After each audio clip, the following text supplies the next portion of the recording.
So, I once used to know this guy, and he used to be such a cool dude for being an old Indian, you know. I think he was kind of pickled, but he was pretty cool. I can't put his name out there. He is passed on, but you know my words on this. So we're just gonna call him mm, Carling, because that was the only thing I ever saw in his hand beside a cigarette.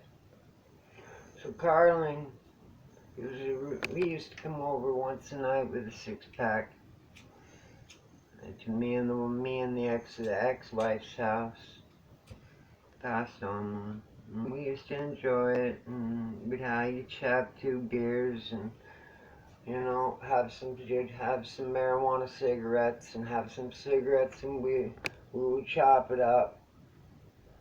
Until one day he thought about,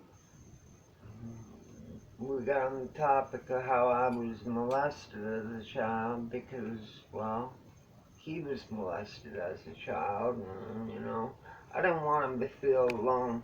That's not something that, you want somebody to be admitting to you and you not to be able to relate to them, especially that topic, because I was very young and I didn't understand it until I was older.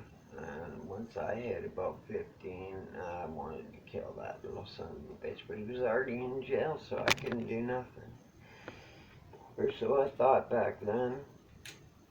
And by the time I knew any better, he was dead of a heart attack getting out of bed in jail one day. So, Wayne wanted to shoot his molester. I don't know who it was, but he thought about it. So Carling wanted to get involved and get a 38 and steal a car. I don't think this guy could even drive. He couldn't even walk. I mean, he was so drunk 80% of the time.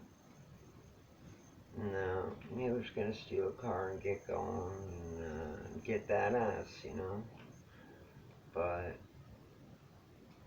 he never did. He never went to do the deed because, well, let's just face it. What kind of guy who life is a drunk is gonna get through the first 20 days in jail detoxing when he's literally a pickle?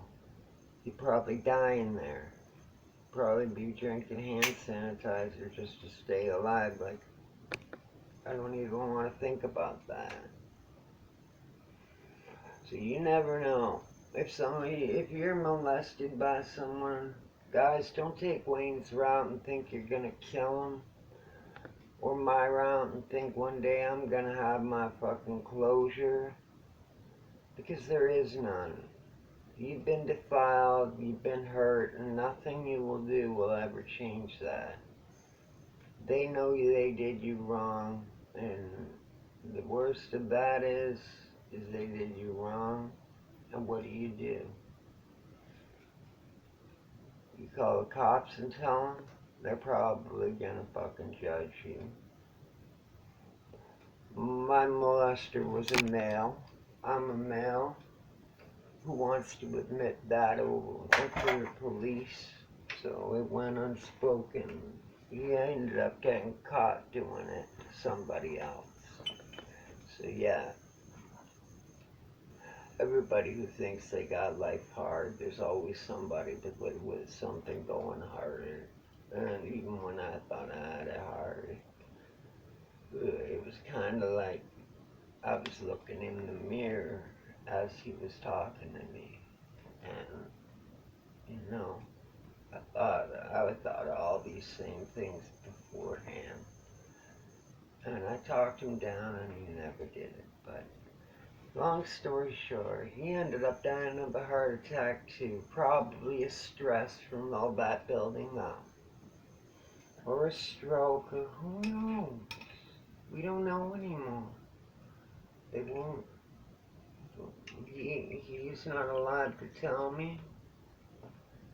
And there's not anybody allowed to keep it straight with me, so who fucking knows?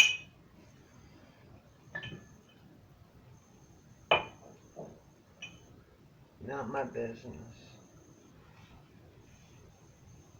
And since he's passed, I say a prayer for him every night, like everybody else should. It's called the Matter Prayer.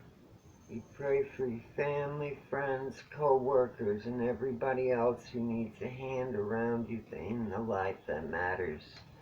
In the front line, in the back line, everybody who takes care of what needs to take care of by the day. Pray for everything and everyone made of matter, and that matters. Anyway, this is Joker. Another little announcement. Joker's Wild Card. Here you go.